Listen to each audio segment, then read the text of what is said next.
Sudah hampir 15 tahun, surat ini tersimpan rapih di Arsip Nasional.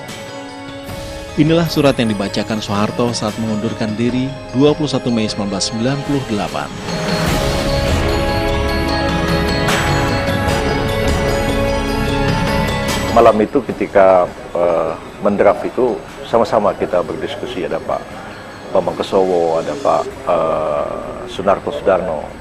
Tapi saya mengatakan jalan yang paling konstitusional itu begini. Jadi Presiden menyatakan pengunduran diri, jadi bukan mohon mengundurkan diri. Ya, makanya judulnya itu pernyataan pengunduran diri sebagai Presiden Republik Indonesia.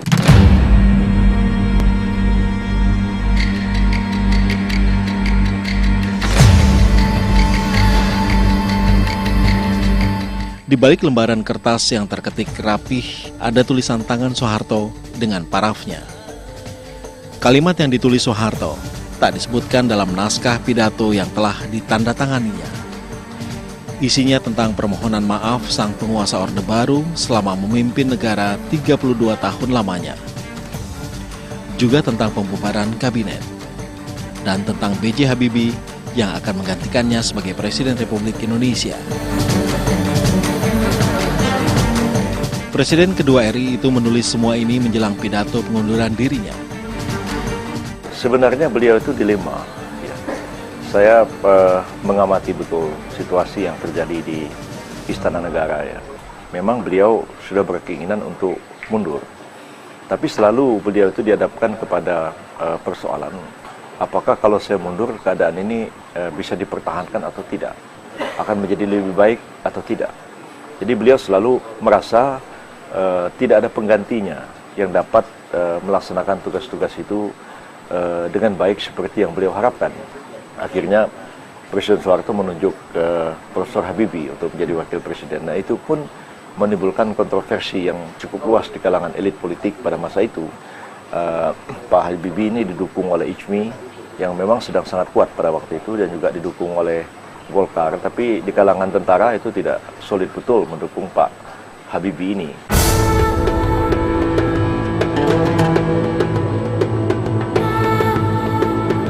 Di hari-hari terakhir menjelang tumbangnya Orde Baru, hubungan Presiden Soeharto dan wakilnya Habibie terlihat berbeda. Habibie pun mengakui kondisi ini dalam buku biografinya, Detik-Detik yang Menentukan. Dalam bukunya, Habibie menceritakan pertemuannya di ruang kerja Presiden tanggal 20 Mei 1998. Malam itu Soeharto mengutarakan niatnya untuk mundur tanpa menjelaskan alasannya. Besok paginya mundur, malam-malam itu kan satu demi satu mantan presiden datang ke tempat beliau. Pak Habibie datang belakangan. Saya tidak ikut dalam pembicaraan. Belakangan saya tanya Pak Habibie apa yang dibicarakan. Pak Harto mengatakan, kalau saya mundur apakah saudara Habibie bisa menjadi presiden? Pak Habibie langsung mengatakan, ya saya wakil presiden, ya saya tahu bahwa kalau terjadi apa-apa pada presiden, maka suatu saat saya harus menjalankan tugas-tugas presiden dan tentu saya sanggup untuk itu.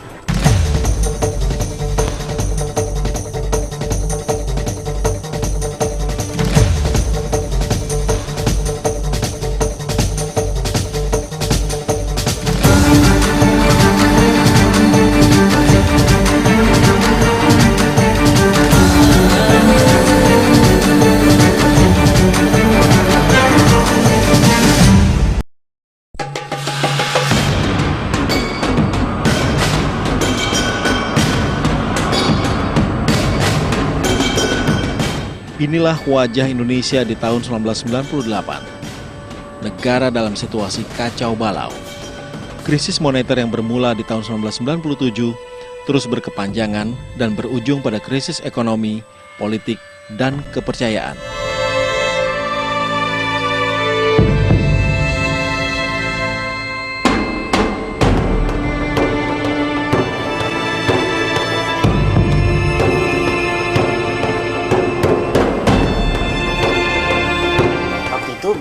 Buka Eropa, Amerika nggak kena, cuma Asia kena kan, 98 itu krisis ekonominya. Nah itu imbas ke Indonesia. Artinya Indonesia kan jadi harga mata uang jadi begitu jatuh ya.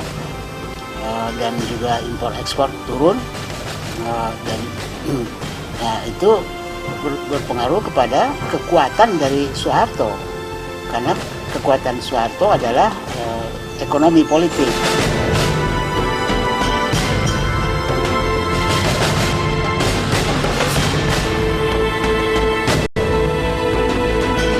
Penandatanganan kerjasama dengan Dana Moneter Internasional atau IMF awal tahun 1998 tak membuat kondisi Indonesia membaik.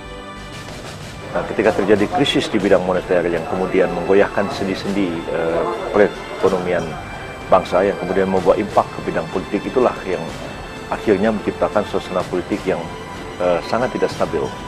Pada waktu itu terjadi, Presiden Soeharto juga sudah lanjut usianya, jadi tidak seperti tahun 67 ketika beliau masih muda, dan ini juga merupakan sesuatu faktor yang mempengaruhi kenapa respons Pak Harto itu lunak ya, dan soft dalam menghadapi situasi politik yang berubah itu, dan kelihatan beliau mulai ragu-ragu.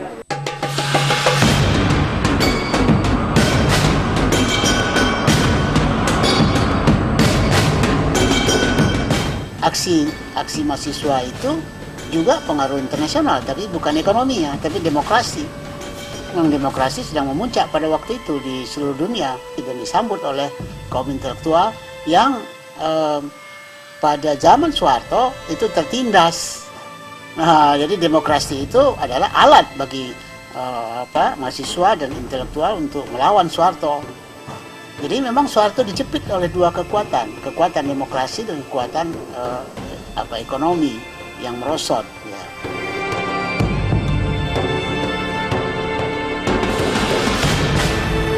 Aksi mahasiswa menduduki gedung MPR DPR 18 Mei 1998 mendorong para anggota Dewan untuk mengambil keputusan maha penting. Agar Presiden secara arif dan bijaksana sebaiknya mengundurkan. Tak ada pilihan lain selain mendesak Presiden Soeharto mengundurkan diri. Nah, dilakukan pula lah oleh mereka tekanan-tekanan kepada DPR, khususnya kepada pimpinan DPR, termasuk kepada fraksi-fraksi. Dan akhirnya suara-suara di fraksi pun kemudian juga terdengar suara-suara supaya Pak Harto sebaiknya mundur, sebaiknya berhenti. Bahkan juga pimpinan DPR pun pada akhirnya juga menyampaikan pendapat supaya sebaiknya Pak Harto itu mundur. Itulah. Bukan pribadi, menurut saya itu tekanan kepada pimpinan Dewan. Para pimpinan Dewan menyampaikan aspirasi ini, aspirasi publik, aspirasi masyarakat. Dan kelihatannya pimpinan Dewan sudah sulit untuk melawan aspirasi itu. Awal dari hasil perjuangan mahasiswa, yaitu DPR yang selama ini kita anggap banci, ternyata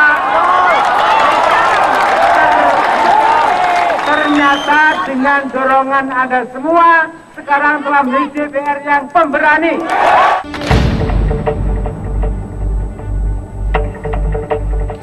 Tapi tuntutan itu tak langsung ditanggapi Soeharto dengan mundur.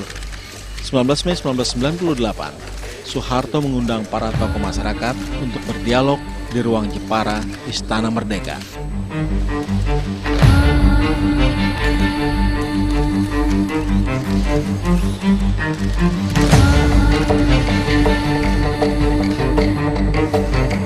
Ada keinginan agar supaya saya mundur dari kedudukan sebagai presiden.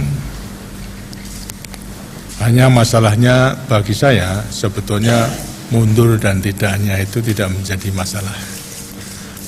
Yang perlu kita perhatikan itu apakah dengan kemunduran saya itu kemudian segera keadaan ini akan bisa diatasi.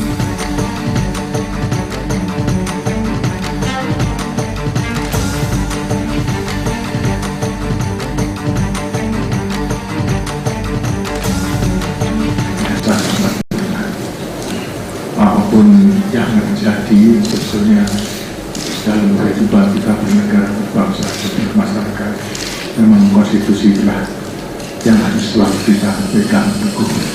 kalau sampai suatu bangsa berdasarkan Undang-Undang 45 itu dihasilkan. 2 hari kemudian Presiden Soeharto barulah mengundurkan diri. Sangat sulit bagi saya untuk dapat menjalankan tugas pemerintahan negara dan pembangunan dengan baik. Oleh karena itu, dengan memperhatikan ketentuan pasal 8 Undang-Undang Dasar 1945 dan setelah dengan sungguh-sungguh memperhatikan pandangan pimpinan Dewan Perwakilan Rakyat dan pimpinan fraksi-fraksi yang ada di dalamnya, saya memutuskan untuk menyatakan berhenti dari jabatan saya sebagai Presiden Republik Indonesia terhitung sejak saya bacakan pernyataan ini pada hari ini, Kamis 21 Mei 1998. Dan Habibie menggantikannya. Habibie mengaku menggantikan Soeharto sebagai presiden dalam kondisi dilematis. Tapi ia mengaku keputusannya untuk menerima tanggung jawab sebagai presiden adalah bentuk kepatuhan terhadap undang-undang. Sesuai dengan pasal 8 Undang-Undang Dasar 45, maka Wakil Presiden Republik Indonesia Profesor Dr. Insinyur B.J. Habibie. Karena itu adalah saya membuat kontrak dengan MPR. Dengan MPR kan saya membuat kontrak. Saya tidak dipilih satu paket dari Pak Harto. Pak Harto dipilih dulu presiden. Setelah itu ada sidang umum MPR dan diberikan dan saya dipilih. Saya terima. Saya tanda tangani suatu kontrak. Dalam kontrak itu tertulis jikalau presiden tidak mampu lagi meneruskan pekerjaannya, maka saya harus menyelesaikannya. Dan telah saya laksanakan. Peralihan kekuasaan berlangsung begitu cepat setelah Soeharto mundur. Pelantikan Habibie sebagai presiden dilakukan dengan berdasarkan pasal 9 Undang-Undang Dasar. Pelantikan B.J. Habibie sebagai presiden ketiga Republik Indonesia berlangsung dalam situasi yang tidak biasa. Habibie dilantik di depan Mahkamah Agung, bukan MPR. Kewajiban konstitusional saya. Sebab pada waktu itu pertama MPR itu sedang di bawah dikuasai oleh para mahasiswa, sehingga tidak mungkin akan ada sidang MPR. Ya. Kalau kita mau mengadakan sidang MPR, itu kan mesti ada sidang DPR lebih dulu, meminta sidang istimewa. Dan anggota DPR itu kan, MPR itu ada di daerah-daerah, mengumpulkan mereka ke Jakarta berapa lama. Ya, secara teknis menyelenggarakan sidang MPR itu hampir tidak mungkin. Kedua, kalau ada sidang MPR, Presiden itu menyampaikan permohonan pengunduran diri. Kalau MPR mengatakan kami tidak terima, bawa jalan terus, bagaimana? Serta-merta kemudian Wakil Presiden dilantik pada detik itu juga. Sebab saya tidak ingin terjadi kevakuman kekuasaan. Kalau terjadi kevakuman, kan ini negara ini seperti kapal tanpa nahkoda. Ya, militer begitu banyak, itu kan kalau pengerahan militer pada waktu itu tuh harus dengan perintah dari presiden sebagai panglima tertinggi. Jadi karena itu prosesnya itu berjalan begitu cepat, hampir tidak terputus. Antara presiden menyatakan berhenti dan Wakil Presiden Habibie mengucapkan sumpah sebagai presiden di hadapan ketua dan pimpinan Mahkamah Agung. Saya sudah telah masalah ini dan saya yakin ini konstitusional. Habibie mengalami situasi yang pelik ketika baru dilantik. Ia miskin dukungan, menjadi orang nomor 1 tanpa kabinet. Itu yang orang mengatakan Habibie akan tidak survive dalam 100 jam. Ya bilang aja masa buruk. Membubarkan kabinet adalah keputusan Soeharto di saat-saat terakhir menjelang pengunduran diri. Beberapa menit sebelum beliau menyampaikan pidato pengunduran dirinya itu ada satu kalimat yang beliau minta kepada saya untuk dimasukkan ke dalam teks pidatonya. Dengan ini saya nyatakan kabinet bubar. Itu saya mengatakan ke beliau, Pak, kabinet itu tidak bubar. Dikatakan, kabinet masih tetap ada dan akan diteruskan oleh presiden yang baru. Tapi Pak Harto mengatakan, nanti kalau saya tidak bubarkan, Habibie susah untuk membentuk kabinet. Jadi Dan akhirnya Pak Harto tulis tangan sendiri di teks pidatonya itu yang mengatakan bahwa kabinet bubar, dan sekaligus beliau menulis dengan tulisan tangan mengatakan saya mohon maaf atas segala kekurangan dan kesalahan saya. Keputusan pembubaran kabinet itu tertuang dalam lembaran pidato Soeharto yang ditulis tangannya sendiri. Seperti juga halnya penyebutan nama Habibie sebagai penggantinya. Pada waktu itu kan banyak orang tidak suka Habibie. Dikira saya membela orang. Enggak, saya bilang saya membela konstitusi dan membela hukum yang sebagaimana harus dilaksanakan. Tidak berurusan dengan siapa orangnya. Karena saya membela konstitusi, karena Habibie pada waktu itu dia harus jadi presiden. Selama 512 hari Habibie menjabat presiden, tak sekalipun lagi ia bertemu dengan Soeharto. Terakhir keduanya berjabat tangan setelah Habibie mengambil sumpahnya sebagai presiden. Bagi saya, Soeharto adalah seorang pejuang. Dan bagi saat ini, saya tidak pernah mendapat suatu instruksi atau saran dari Pak Harto yang, maafkan saya pakai, berbau yang namanya KKN sama saya. Tidak pernah. Hubungan Soeharto dan Habibie hanyalah satu dari sekian kisah di penghujung kekuasaan Orde Baru. Kini setelah 15 tahun reformasi lahir, ada sejumlah kalangan merindukan masa itu kembali. Memang kalau kita lihat dari sisi masyarakat di bawah ya, di grassroots gitu ya, masyarakat bawah, mereka kan ukurannya memang adalah apakah kehidupan mereka itu lebih baik atau tidak, apakah kehidupan kebutuhan mereka sehari-hari mereka bisa dapat dengan mudah atau sulit begitu. Nah, dalam konteks itu ya mungkin saja masyarakat kita merasakan bahwa suasana yang pernah mereka alami pada waktu yang lalu itu zaman Orde Baru lebih kondusif bagi kehidupan mereka sehari-hari.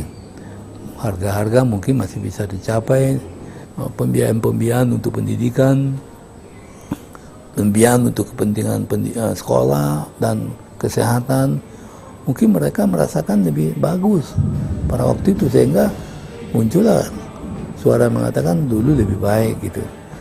Reformasi tidak memuaskan banyak pihak, ya. Tapi di mana-mana pun juga begitu ya. Reformasi sering hanya 1 minggu. Sesudah itu orang kembali kepada kultur semula. Yang terjadi adalah bahwa setelah berjalan 15 tahun, orang tidak puas. Ternyata yang dihasilkan oleh reformasi ini adalah kebebasan saja, ya. Kebebasan yang kemudian tanpa dilandasi oleh komitmen kepada etik dan tidak dilandasi oleh kepatuhan kepada norma hukum.